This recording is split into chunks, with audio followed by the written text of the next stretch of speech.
Howdy, howdy! Why, hello, probers. And welcome to... But it was aliens. Alright, you can do it. That voice is more on point than you realise, having no idea what we're going to cover. But this is the extraterrestrial comedy podcast where we probe paranormal shenanigans to determine whether the source of those shenanigans really was paranormal. I'll be hosting today's episode, and my name is Kev. Alongside me, with no idea as to what's coming up, is Mr. Granville Moonwalker. Well, usually the co-host would have no idea, but today, Mr. Moonwalker may have a slight idea once he learns what we are covering, for Mr. Moonwalker knows the end of this story. Well, not the end, but the bit before the end. That you'd think was the end if you didn't know the real end. So I know the beginning? No. Well, The beginning of the end. actually, you might know the beginning as well, but you may know most of the middle too. But you don't know the very end. Do I know the beginning of the end? Yes, Ooh. you absolutely do. So I was definitely right in that I know the beginning. I hazard a guess that as soon as I say the first 7 or 8 words, you're going to know this tale immediately. Okay. But you're not going to know it all, but we'll see. For we begin our tale today in Barbados. Ooh. For this was the birthplace of today's subject. Yes, Stede Bonnet. It is time. Steed.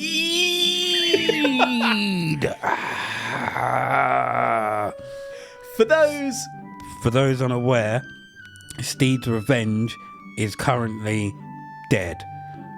The battery is dead. It has no power to it. I haven't sold it yet. It's literally sitting on my mother's drive. That's the name of Moonwalker's previous car. Really need to get it sorted out. However, Steed's vengeance is alive and kicking.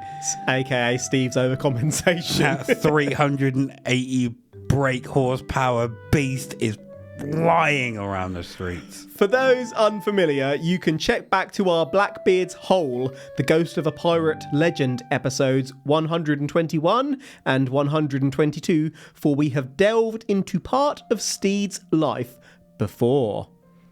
Stede was born to wealthy English parents Sarah and Edward during 1688 on Barbados. The Eastern Caribbean island. Barbados had been taken from indigenous peoples by the Spanish in the late 1400s. Fuck them. F the Spanish. At that time period, at least. The Portuguese around 1532. F the Portuguese at that time period. And after being abandoned circa 1620, an English ship called the Olive Blossom arrived on the island in 1625. F the Olive Blossom. In 1627, the first permanent English settlers arrived in Barbados. Stede inherited his more than 400-acre sugar plantation family fortune around 1694, but joined the Barbados Army. After achieving the rank of major, Stede retired and brought an estate to settle down in.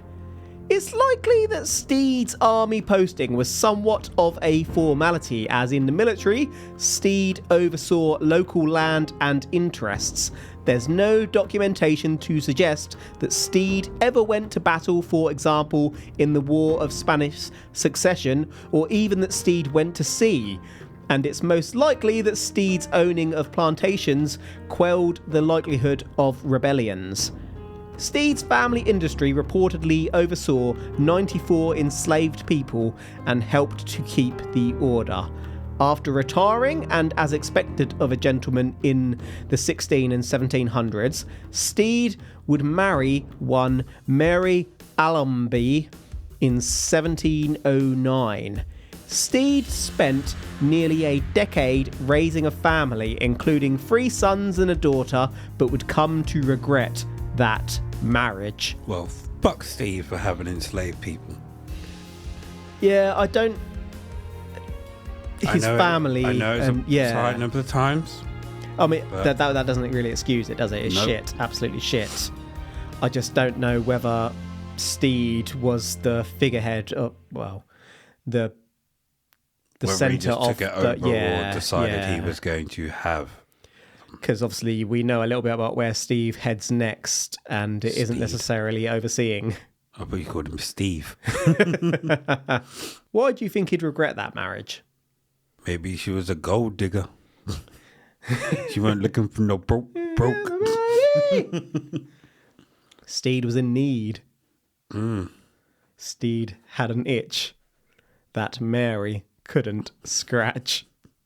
Yeah, maybe she took him for all his money. Maybe she Maybe. sold his estate off once he'd gone out to sea. Yeah, well, Sino the Times. Or maybe she gave him the itch. That she couldn't scratch. Well, let's get into it, shall we? It's said that Stede experienced some discomforts in the married state.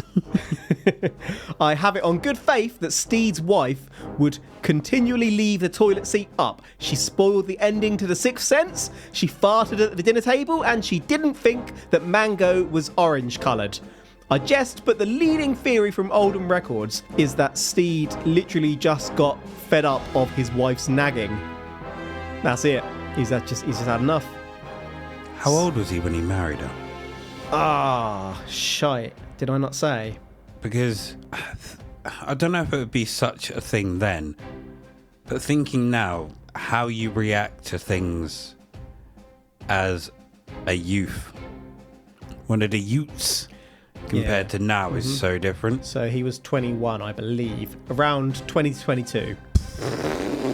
I'd have got irritated with so much. Decisions are made on a whim Yep. at that age. And I couldn't care less. But now we're done. Peace. I ain't said I'm not. Nope. I remember at a time I was given an ultimatum. I would deliberately go against the ultimatum because it was given to me. Like, fuck you. I am out. I got an itch. You I don't respect Can't. your authority. scratch. Stede, a man who had it all. Love, allegedly truthfully. Money, the respect of his neighbours. A shiny first edition Charizard. Land. He had it all, but Stede snapped and made a decision to leave home and become a pirate despite never having sailed a day in his life. He had everything but adventure. There was no risk in his life. Everything was handed to him. Maybe you nail on the head. He wanted that danger. High Watch voltage. yourself. We went in two very different directions there. You went mystical, I went electric 6. Legal records, as reported by archaeologist of the North Carolina Maritime Museum, David Moore, do also indicate that around 1717, Stede borrowed around £1,700, which today is more than $400,000. So it's possible what came next was due to a lot of stress going on in Stede's life, unless Stede borrowed that money for what he did, of course. One of Stede's children, Allenby, had also passed away in 1715, so there was definitely a lot for Stede to deal with. On top of all of this, Stede allegedly supported James Stuart, the Old Pretender, as King of England over the German George I. Catholics had been excluded from the throne, meaning that Queen Anne was succeeded by German-speaking George as her closest living Protestant relative, but James was English and attempted to claim the throne unsuccessfully during 1715. That's a lot of political and personal shit going on. Some historians do theorise too on whether Steve was actually gay and wanted to live his life freely, which he could do at sea. Stede would pirate regardless, of course. And of course. Who did Stede borrow this money from? Was it from the bank? or from a particular person indeed? Was it a loan shark? Is that why he went out to pirate? Because he knew that person was too shit scared to be out on sea? A moneylender. So a loan shark. A shark scared of the water. Do you know what? In these times... Land shark. Everyone who lent money was a loan shark, really, because it wasn't regulated like... Well, not that loan sharks are regulated, but financial arenas weren't regulated as they are today. If you didn't meet your debts, you were buggered. That is true. If Stede didn't pay his debts, they might have popped a Stede on the heed. So, his wife's nagging. He's got all this stuff going on in the background. Yeah. Owes money.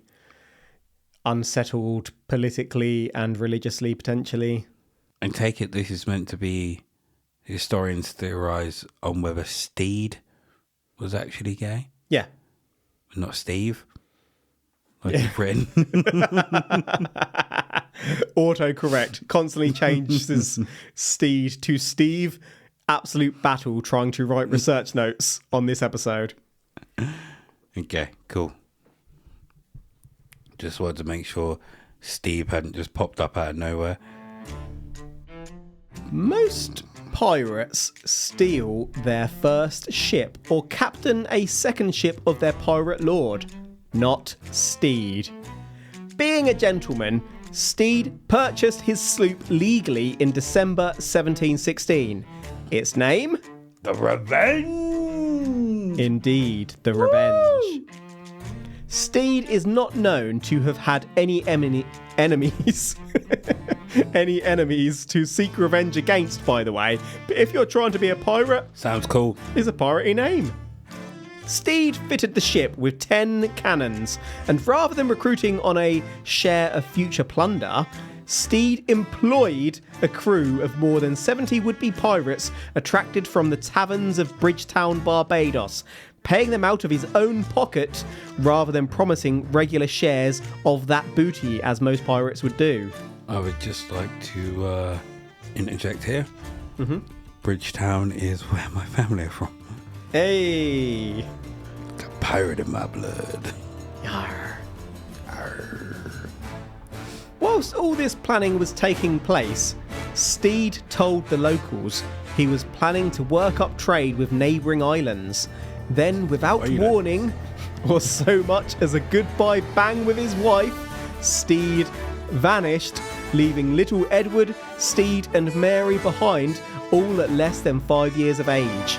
Once prepared, Stede set sail for Virginia, an area of heavy commerce.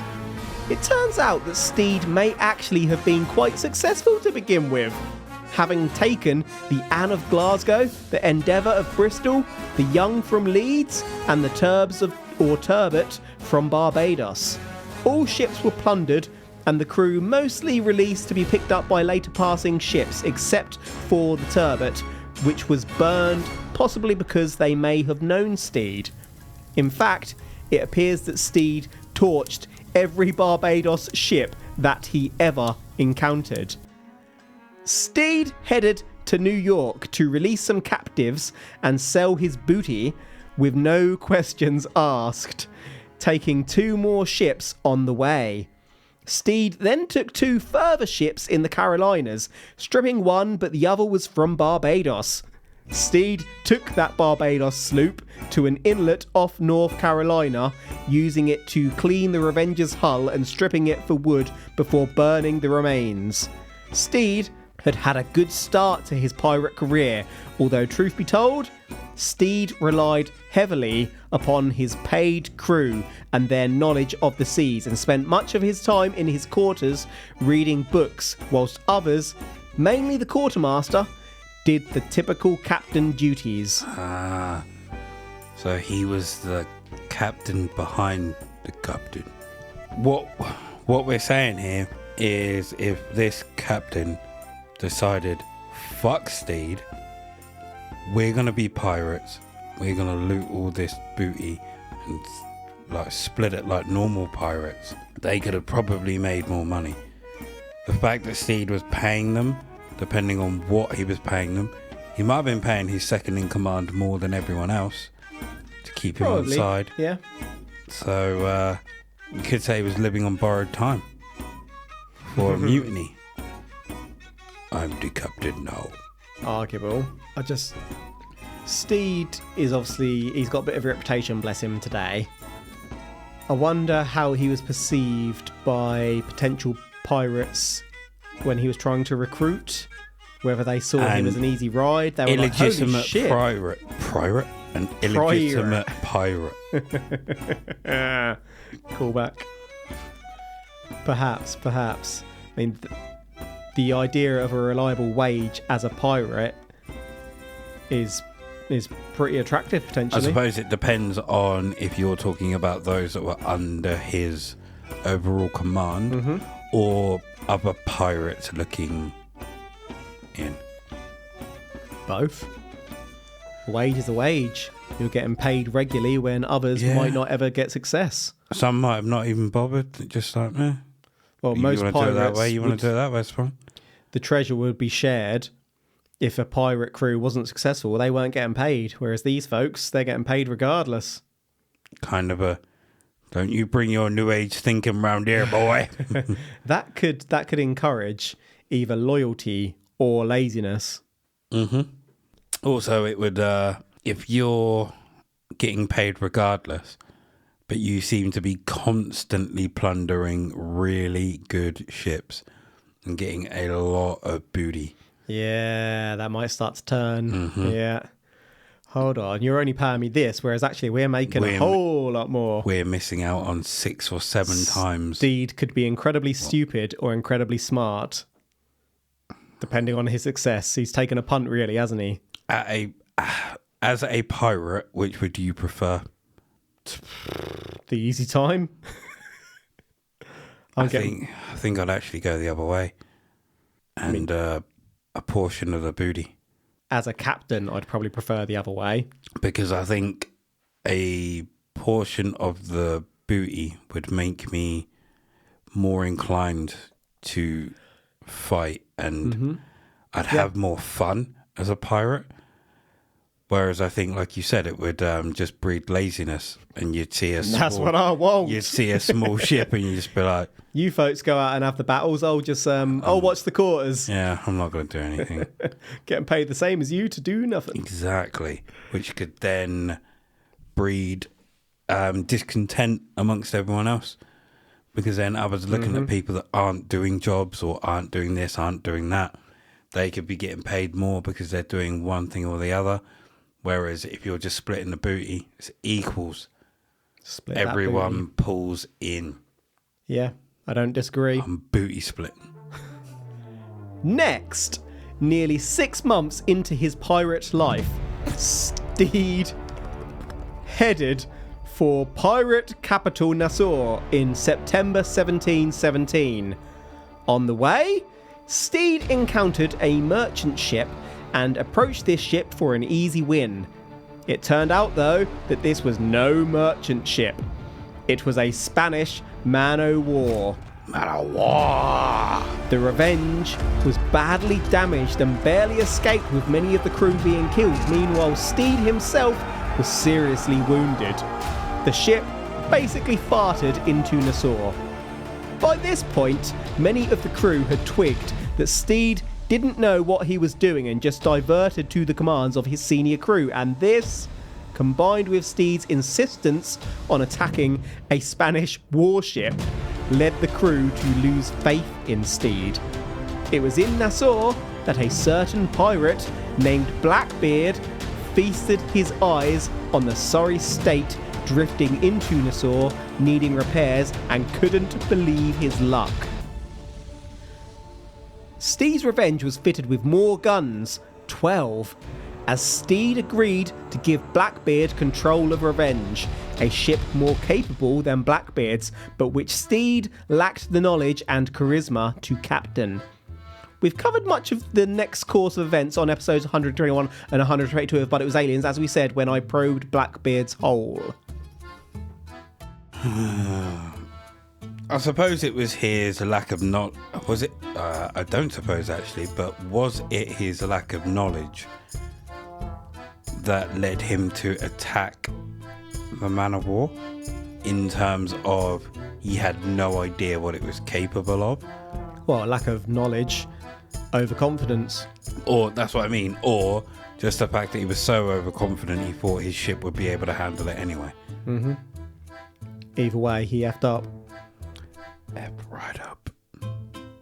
Together with Blackbeard, Stede would see success along the east coast as they took merchant ship after merchant ship. 11 were plundered off Delaware Bay. On the 29th of September, the Revenge plundered a sloop called Betty. That was yesterday. On the 12th of October 1717, Captain Codd's ship was taken and Captain Codd would describe Stede. Stede was walking the deck in his nightshirt, lacking any command and still unwell from his wounds.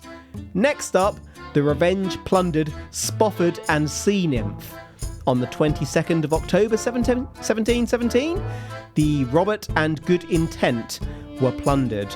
This was a prolific period. The Revenge then returned to the Caribbean in November, where success continued.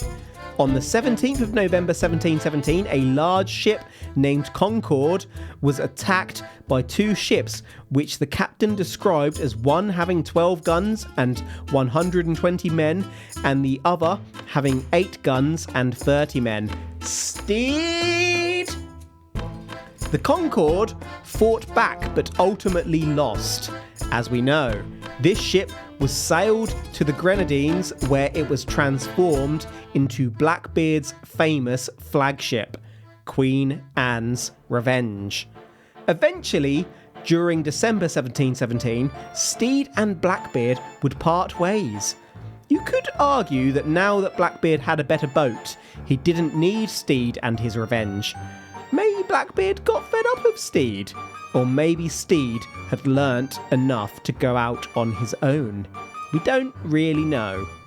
What we do know is that all was quiet on the Stede front for a couple of months until March 1718, where Stede went after a ship named the Protestant Caesar. Stede failed, and many of his crew were done. Very shortly after, the Revenge would pass Queen Anne's Revenge once more, and most of Stede's crew deserted Stede to join Blackbeard. Stede himself would end up back on Blackbeard's Queen Anne's Revenge as a guest, much to his former crew's surprise, whilst Blackbeard's man, Lieutenant Richards, took command of the Revenge. Stede confided in those few loyal crew members he had left that he was ready to give piracy up if Spain or Portugal would have him. Blackbeard went after Protestant Caesar and had it burned, either because it was from Boston, an area that had targeted pirates, or because it got the better of Blackbeard's boy, Stede. We can't be sure. Oh, we can't. Did he go after the ship that conquered his interest, shall we say? Now, if he went after it because it was from Boston, was he clever enough to tell Stede that he went after it because it targeted, he got the better of Stede? Keeping Stede on side. Interesting. I don't know the answer, but interesting theory. There's a lot of boats around to be plundered, isn't there, at this time? Well, there weren't any aeroplanes, were there? There wasn't. There weren't any nothing, there weren't. Can you imagine you're just walking along and all of a sudden a cannon hits us? Like, imagine the cannon doesn't hit the boat but hits you. It misses the boat and just hits you. Well, shit, that's a bad day. Or you're asleep and then you just get targeted by cannon fire. That must be horrendous. I mean, we might get into something a bit similar to that a bit later. Whilst Richards was commanding the Revenge, Jamaican sloop the Adventure was captured, with Israel Hands placed as captain of the Adventure. Israel. Along with a Spanish vessel, making it 4 ships in Blackbeard's fleet around this time. The group pirated from Honduras and Havana to the Bahamas. Next, the fleet hit South Carolina, and this is where Blackbeard blockaded Charlestown for about 6 days, allegedly for dick medicine and supplies. We covered this in a lot of detail in those episodes 121 and 122, as I said earlier. Mercury. Indeed, let's not talk about that because it's grim. After this significant event, everybody knew the name of Blackbeard. The heat would be on, so the fleet headed towards Topsail Island. Blackbeard planned to seek the royal pardon from North Carolina Governor Charles Eden, and Stede agreed to go in first to test the waters. On the way there, Queen Anne's Revenge ran aground and sunk. It's not clear if this was an accident or, more likely, if Blackbeard planned this because everybody knew that ship and Blackbeard had a plan. Stede saw the governor and successfully acquired permission to seek a privateering license to attack Spanish shipping around St. Thomas, which was planned to be Stede's next destination. When Stede returned to the other ships, the Revenge was stripped and the Adventure sunk, and Stede's loyal crew marooned. The other sloop was nowhere to be seen. Blackbeard did Stede dirty and was gone. Blackbeard had actually turned up to see Governor Eden one day after Stede had left. They nearly crossed paths. See? Blackbeard sent Stede in as his guinea pig. Keeping Stede on side. To ultimately dick him. Oh, I've done this for you. Now, you go do something for me. I'll show you how to be a pirate. I'll show you what to do. I'll give you all this plunder. You go in and check the waters, because they know me, they don't know you. You can test everything that I wish to test. You test it first. If it works, I'm in. You're really good. You know how to talk to these people. You'll be better than me. You're a great pirate. Pirate Stede. Mm-hmm. Stede gathered up the remaining beached crew and also those marooned by Blackbeard on a nearby island and vowed revenge. Stede would search, going where he heard rumours of Blackbeard, but Stede would never see Blackbeard again. There was a complicating factor in Stede's abiding by the recently granted pardon. 1. Blackbeard had stolen all of Stede's food and provisions. 2. It was hurricane season on St. Thomas. Stede returned to piracy. But Stede was clever, you see, for to evade detection, Stede begun going by the name Captain Thomas. Stede also renamed his boat the Royal James. He changed the name and moved on. Nobody knew. At first, Stede pretended that he was trading with vessels he captured. I'm gonna take all your shit, but I give you this empty bottle kind of thing. Soon this ceased and Stede flat out pirated. During this period, Stede would finally begin carving out his own deadly pirate name through abusing his men and torturing and killing his prisoners. He went full pirate. He went full Blackbeard. It's said that Stede was the only pirate who legitimately made his captives walk the plank. Stede took another 11 vessels during this period, taking many prisoners along the way. Stede usually stripped and released the ships he captured, but sloops Francis and Fortune became part of Stede's new fleet. The sloops struggled to keep up with Stede, and Stede threatened to sink his own boats. For the first time, Stede also divided earnings amongst the crew rather than employing them. He's learning. You could say Blackbeard made him possibly one of the most feared pirates of all time. When the word spread about the gentleman pirate, the governor of South Carolina, Robert Johnson, commissioned Colonel William Rhett to hunt Stede down, amongst others. The primary target was actually pirate legend Charles Vane, but Vane eluded Rhett. At this time, Stede had entered the beginnings of North Carolina's Cape Fear River. The Revenge, aka Royal James, was a bit battered and taking on water. Once anchored, a small ship passed, which Stede took and broke down to repair the Royal James. Bonnet reportedly intended to wait out hurricane season there in a place called Bonnet's Creek. On the 26th of September 1718, Rhett arrived at Cape Fear River with 2 8-gun sloops, the Sea Nymph and the Henry. Stede thought that these were merchant ships again and sent 3 canoes over to attack the 130-strong military crew. The flagship Henry had actually run aground, so the canoes got rather close before realising what they were about to attack, turned around and pegged it. By this time, the sun had set, and you know what that means? Rising tide. The Henry rose free. Stede brought all 46 of his crew aboard the Royal James, planning to valiantly fight his way to sea rather than flee down the river. At daybreak, on the 27th of September 1718, Bonnet sailed straight at the ships and Rhett opened fire. The Battle of Cape Fear River begun. Damn, son. So, after being screwed over by Blackbeard, he snapped.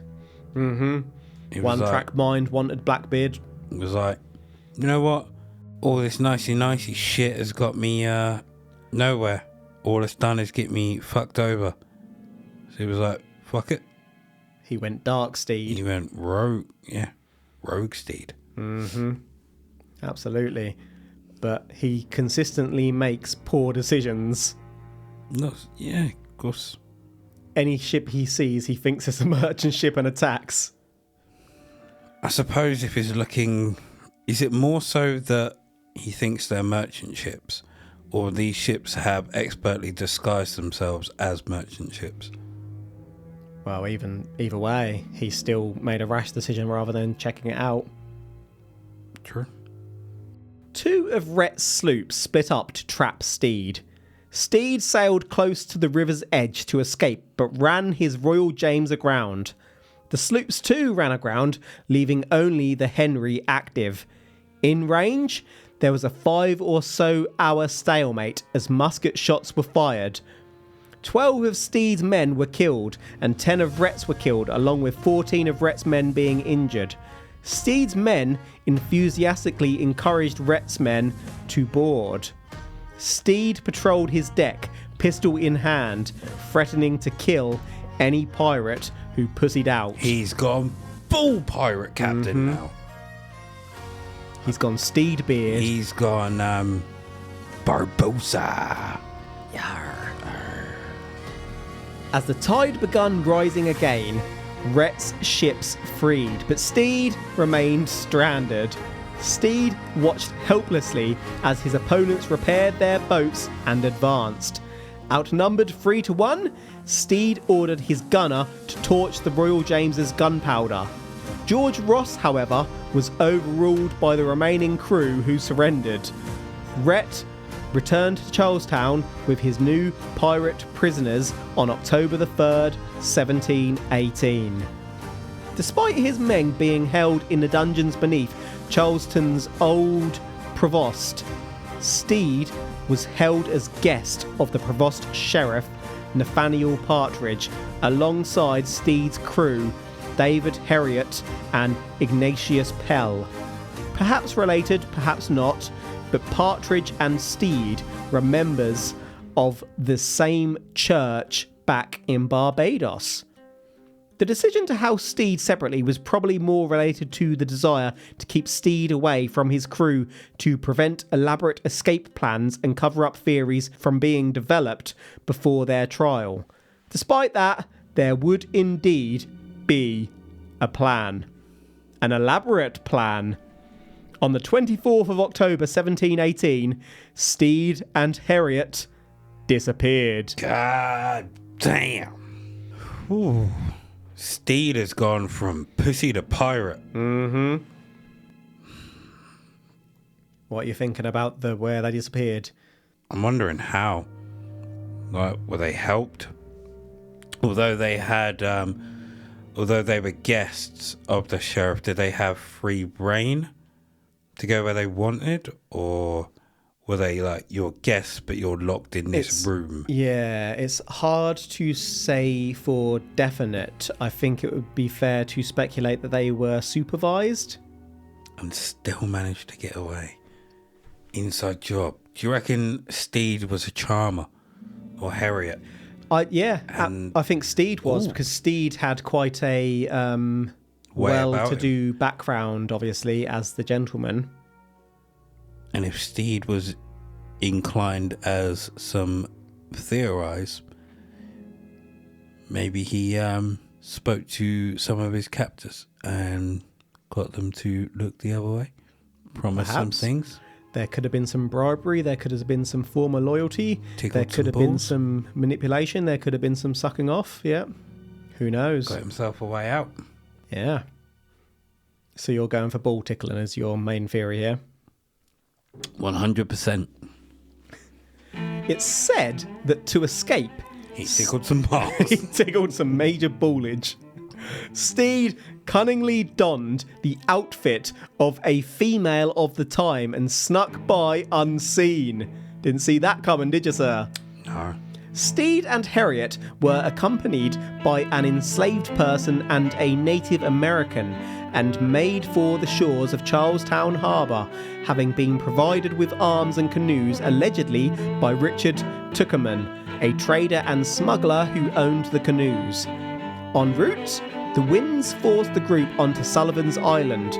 Rhett was again sent to hunt for Stede, and indeed found Stede once again. Harriet was shot dead. Damn. The two others injured, and Stede captured once more. Stede cannot get away from this man. During Stede's second capture, an uprising actually took place, but Stede remained a prisoner. On November the 10th, 1718, Stede stood trial in front of Sir Nicholas Trott. Trott had already presided over the trials of Stede's crew while Stede was on the run.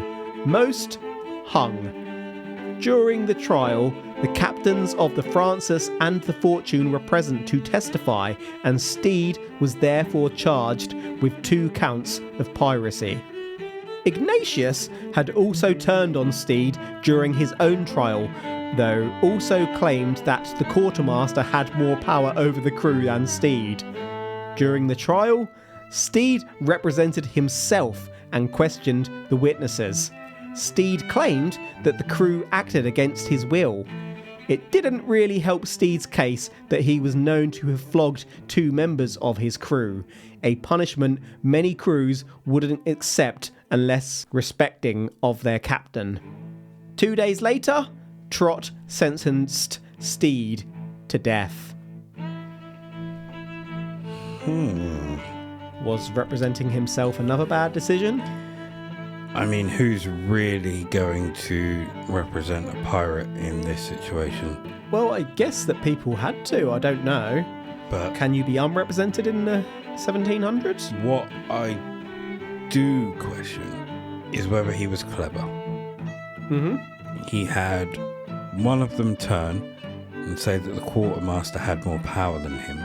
Yep. So why didn't you lean into that and say, I was just there, I was funding, they were the pirates, I was just there like as the figurehead. Yeah, they made me, and they needed my money, so they made me do it all. Mm-hmm. They made me back them and held me captive on the ship. Ask anyone, no one respected me. I was just there. If I'm this so-called captain that everyone thinks I am, I should have respect of this entire crew. But if the quartermaster has more respect than the captain, am I really the captain? So, Stede repeatedly wrote letters literally begging for his life to be spared. When those were declined, Stede offered to have his arm cut off so that he could no longer pirate in exchange for his life. Be a one-armed pirate, son. When that was declined, Stede offered his leg. Stede's begging resulted in the town beginning to pity Stede, and so it was written, particularly the ladies. Oh, Stede! Papers reported that Stede's execution was repeatedly delayed. Eventually, on December the 10th, 1718, our hero Stede was taken to the gallows at White Point Gardens on Charlestown Harbour. Stede was escorted this time by many soldiers. He wasn't escaping. Peculiarly, the group were followed by a young girl holding a bouquet of flowers. After arriving at the site, as the noose was tied around Stede's neck, as the soldiers watched on, the girl silently approached Stede and handed him the bouquet. The frickin' flowers. Bouquet. There you go. The bouquet. The bunch of flowers. 29 other pirates too were taken to the gallows on this day. All 30 were hung. Did they get bouquets? No, just Stede. The pirate bodies were left to flap about in the breeze for 4 days to deter any pirate crossing the Charlestown Harbour. Pirates didn't just use the harbour though, for pirates would often row up Vanderhorst's Creek to go somewhat more unseen. To deter these sneaky pirates too, the bodies, including Stede's, were cut down and thrown into the creek which ran from the beginning of the Cooper River toward Meeting Street. Any passing pirate would see this horrific, shallow grave, the final resting place of gentleman pirate Stede Bonnet. So the bonnet ended with a bouquet? Yes, a bunch of flowers. Ooh, that is not how I expected it to end. Didn't end well for Mr. Stede. No, it really didn't. Really, really didn't. Grisly death, you could say.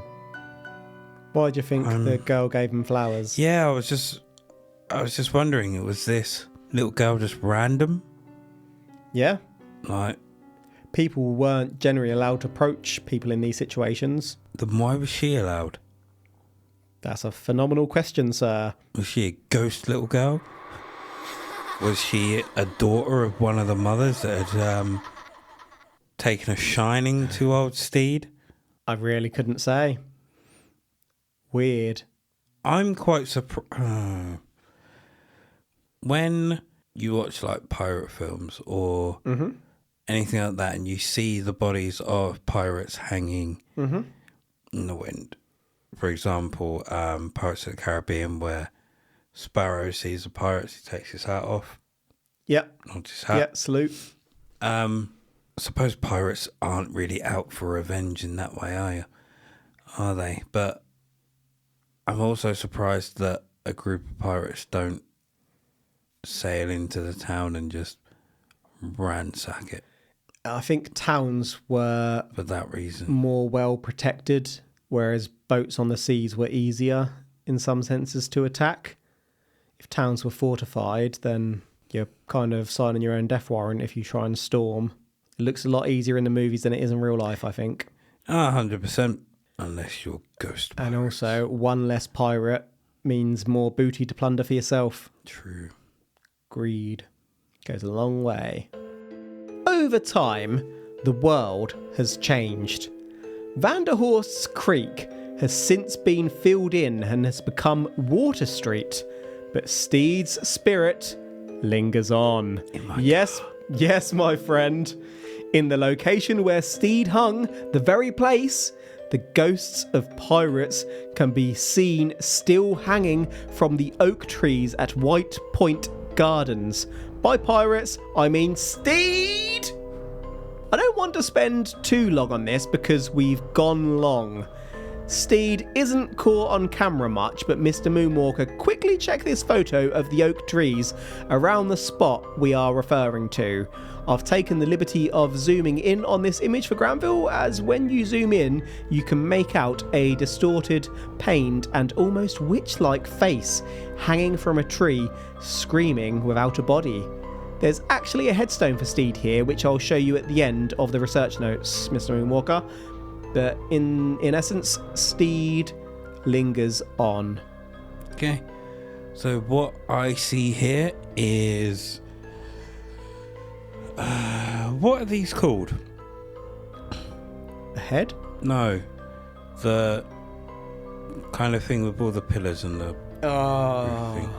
The plinths that go up onto a roof holding it over. Gosh. Oh, I can't remember. That's really annoying. It's a really obvious word. But I'm looking at some trees and I cannot see the pained face that he's talking about. Shut up! If anything, I can see an evil bunny. You can't see like the scream face. No. I see an evil bunny. Mr. Moonwalker's mind clearly isn't sensitive to such things. I am literally looking at bunny ears. Ghost bunny? I'll take it. I'm going to turn my laptop to show you what I mean. But that bit going up there is the long ear. That bit's the flapped ear. And then if you look, there's 2 eye sockets and it looks like 2 bunny teeth. Okay. So you see... The spirit's head is like a quarter of that size. Okay, I'm not seeing that, but you see the bunny ears, right? You see what I'm talking about? I can see what you mean, but that doesn't look like a bunny to me. Because I've circled right around, the head is pretty much in the centre of that circle. And because I'm focused on that, that's all I can see, really. Yeah, can't see it, I'm afraid. Pretend. Oh, I see it there! Right next to the evil bunny. What I do see is a pained face next to it, though. I'll take it. Or not next to it, but up there in the trees. There. I can see what you're talking about there, and I hadn't actually noticed that one. There's 2 in this image. 2 pirates hanging from the trees, see? A bunny and a pained tree.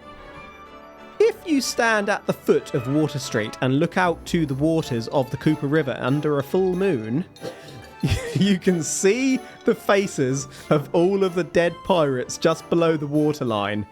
I love the stipulations to these things. It must be a full moon at 8:15 on a Thursday. It's when the spirits are at their strongest. And you must be wearing 1 shoe and no socks.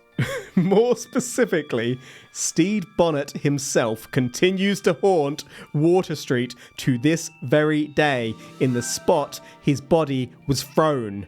I've also seen accounts of people hearing Stede's wailing, fearing, resisting passing over to the other side.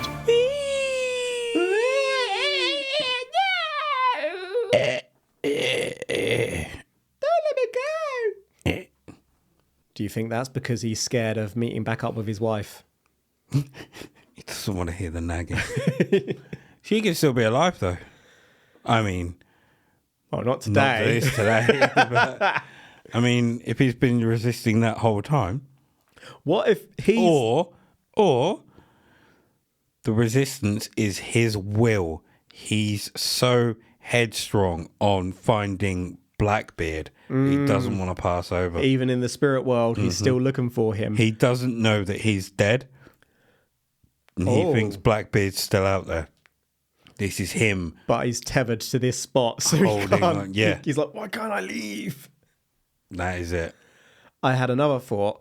We discussed several times 2 ideas on ghosts. 1, they're tethered to the place something significant happened in their lives. 2, they're tethered to where they want to be. What if Stede is tethered to where he died and Stede's wife is tethered to Stede so he can't escape the nagging? Can you imagine if she's not even nagging? She might not have been. It might just be his perception. Yeah. He just wants to do stupid shit because he makes bad decisions and she's telling him she's giving it to him real. Terrible decisions. Mm-hmm. Your old family member? You said it. I said possibly. To be fair, jokes aside, you could be. Who knows? Most people are related to most people these days, like if you go back far enough. I have made some stupid decisions in my time. There there was a lot of information today, so in a lengthy brief summary, we've covered the life, death and afterlife of gentleman pirate Stede Bonnet. Stede inherited 400 acres of land and was pretty well off with a wife and 4 children, but after a child passed away and with that wife allegedly nagging, Stede deserted his family and brought a pirate ship which he named Revenge. Stede also employed a crew rather than following the typical pirate practice of promising to share booty with a life of freedom on the seas. Stede headed for Virginia and targeted the shipping commerce there with initial success. Stede usually left strip ships and crew, but when encountering ships from Barbados, Stede burned them down. In September 1717, less than 6 months into his pirate life, Stede headed for pirate capital Nassau. En route, Stede encountered a Spanish ship and attacked, taking a heavy loss and nearly dying in the process. The Revenge barely survived, and many of Stede's crew were not so lucky. The Revenge drifted into Nassau in complete disrepair. In Nassau, legendary pirate Blackbeard saw Stede's disheartened crew and took over Stede's Revenge, convincing Stede to let Blackbeard show Stede how to pirate properly, how to do it. Together, Blackbeard and Stede would plunder ships in the double figures, striking fear into those who sailed the seas. Some witnesses from these attacks on the east coast of America reported seeing Stede wandering the decks in his nightshirt, lacking any command. In December 1717, Stede and Blackbeard would part ways. Come March 1718, Stede was steeding and failed to take a ship called the Protestant Caesar. Blackbeard would come across Stede shortly after and team up once more, with Blackbeard's man, Richards, taking on command of Stede's Revenge, which is still the name of Granville's ex-car. Stede was now a guest on Queen Anne's Revenge, stripped of command completely, but Blackbeard kept Stede around, much to the surprise of the crew. Stede and Blackbeard plundered many a ship and increased the size of their flotilla before blockading Charlestown in May 1718. After this, Blackbeard ran the Queen Anne's Revenge aground and damaged the Adventure attempting to save it. Stede was sent on to see North Carolina Governor Charles Eden in Bathtown, and Stede was granted his royal pardon. When Stede returned, Blackbeard had stripped the Revenge and the Adventure was sunk, whilst the other sloop was missing, along with Blackbeard and crew. Stede gathered up his nearby crew and some further crew members marooned on an island nearby and chased Blackbeard for the rest of his life, never finding him. Unfulfilled. Do you reckon that whole time Blackbeard's just chilling, not knowing this is coming? Absolutely, like Stede's after completely him, clueless. oblivious to the fact Stede's after him the whole time. I reckon he'd gathered that Stede would be caught pretty quickly. He must have known Stede's awful decision making. Mm-hmm. Stede quickly returned to piracy, perhaps because Blackbeard had stripped all supplies, or perhaps because it was simply the pirate's life for Stede. Stede saw more success, taking about 11 boats, whilst Colonel William Rhett was commissioned to hunt Stede.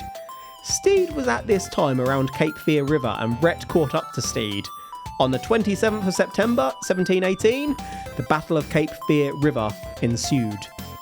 Ultimately, Rhett captured Stede. In total, it appears that Stede seized 53 ships during his pirate career, but he is perhaps better remembered for nearly being killed, losing in battle, and losing command of his ship during his first year as a pirate, before being taken over by Blackbeard, double-crossed by Blackbeard, and then getting caught whilst hunting for Blackbeard. Stede, however, did have his own memorable moments, such as allegedly dressing as a lady to escape from captivity before being recaptured on Sullivan's Island. Stede wouldn't be so lucky next time and was hung on the 10th of December 1718, not much more than a year after his pirate career begun. Stede did have 3 children, however, and Moonwalker may carry this bloodline. Much of what we know comes from transcripts from Stede's trial, which brings us to Stede's ghost. Stede's ghost can be seen in the location Stede was executed, swinging from the oak trees and screaming. Stede's ghost also loiters around Water Street, where Stede's body was coldly dumped. That is it. Is there anything you want to go back over before we conclude, Mr. Moonwalker? Not anything other than the fact that I just think it's hilarious that Blackbeard just continued on without even battering an eyelid. That Stede was like trying to follow him and get to him. Like he went about his business. We kind of covered what happened to Blackbeard, but that whole time Stede was like, revenge, I'm gonna get you, Blackbeard. And Blackbeard was like, la la la la la, ooh, pirate ship, oh, I'm gonna take that. So it's rumoured that Stede and Blackbeard had a romantic relationship. Obviously, that is a primary driving force within the TV show Our Flag Means Death that's come out in the last year or two. Not heard of it. I was going to say it stars Stede Bonnet. What's that guy called? Taika Waititi or Rikiti or something? Oh, really? Plays Blackbeard, and Rhys Darby plays Stede Bonnet. Oh, wow. Yeah, it's alright. Yeah, me and Beck really enjoyed it. I think we might have been watched it on something like iPlayer. God damn. Yeah, because I'd heard about it after we covered the Blackbeard episode that it was coming out and looked for it and it was never on anything. Then I think, it's one of those random ones, not like Netflix or Disney. Okay. But yeah, there's not really any evidence to support or to prove otherwise in terms of their connection. It's just unusual that Blackbeard targeted those who Stede was unsuccessful against. So why? And it's known, obviously, that many pirates did dilly-dally on the seas because they were lonely and needed a good time, etc., etc. One more thing I thought of before we do conclude. Why was he targeting, he saw ships, he was generally all right about it, he plundered them, but then he sent them on their way, didn't kill them. But he absolutely murked anyone from Barbados. Do you think that was to cover his identity, or did he have a hatred? Did he hate his former life? Yeah. I suppose it depends on how he left, doesn't it? If he just vanished. Did he just up and leave and then just doesn't want people to know he's still alive? Literally, just one day, his wife woke up and he wasn't there. He was gone. Burns every ship that's to do. Sees absolute red mist and destroys them. It could be a really weird thing that if he's just up and vanished, the land and stuff that he owns stays in his wife's possession. Therefore, burning everything or everything to do with Barbados, saying that he's still alive, it reverts. But I really don't know. There could be some sort of loophole. We've heard that in other cases before, haven't we? Like the guy who had all the bricks laid on him and whatnot and wouldn't confess because it meant his family would keep in the witch trials. But yeah, that is it. So are you saying that it was Spookies? Are you saying that it was Stede's? It's actually really good to hear what happened to Stede in the end, and quite oddly funny. The fact that he was chasing down Blackbeard and Blackbeard had no idea. But Blackbeard was out doing Blackbeard things. Do I believe that his ghost is still there to this day? No. I really don't. I think that's just a story that's gone with time. There's no credence to it. Brings tourism to the area, potentially. Absolutely. Yeah, to be honest, this one was mainly an excuse just to cover Stede again. I mean, if you're in an area where there's lots of rocks and hollow kind of things, but you're by the sea, a lot of wind is going to sound different as it goes through rocks. So yeah, no, I do not believe that. Wailing whistle. Yep. Stede's ghost is there. No. Yeah, I'm not saying that it was Spooky's earlier. What? Either. Not Spooky's area. But yeah, my gosh, I do love a pirate story. Stede lived a really interesting life and probably gets a bit of a bad reputation for being shit when actually, eventually, he kind of grew into the role, didn't he? I mean, sure, he got caught pretty quickly following a very silly decision, but still, he did capture a fair few ships. I also think that it's entirely plausible that Stede is still around. The man begged for his life so hard. Stede clearly didn't want to leave, and maybe he didn't. I mean, obviously I'm completely bullshit and I don't think it's spookies, but you never know. You never know. You never know. So, is there anything you want to mention before we close out? My car is as dead as Stede. Your old car. Stede's revenge, yes. Not Stede's overcompensation. Stede's vengeance is alive and kicking, son. Folks, you know what it's called, really. Overcompensation. I just like to go very, very fast. Overcompensation. And I like to hear the rumble from the exhaust. Uh-huh. That is You say overcompensation, fuck off. You'd have it if you were allowed to have it. You're just not allowed it. That is a wrap for today. Move on. Thank you for listening to But It Was Aliens. Let's close out. As always, when we cover pirates, I've indulged a little here. And if you want to hear us indulge some more, you can head on over to patreon.com/But It Was Aliens, where we complete a monthly probe into paranormal events too girthy for the general public. You can get your hands around this for the cost of a coffee. Don't open your mouth, Granville. If you have suggestions for future episode topics, you can hit us up on the Twitter at But It Was Aliens. Now known as X. That is it from us this episode. So until next time, when you finish an audiobook, have you read it? The truth is up there. #.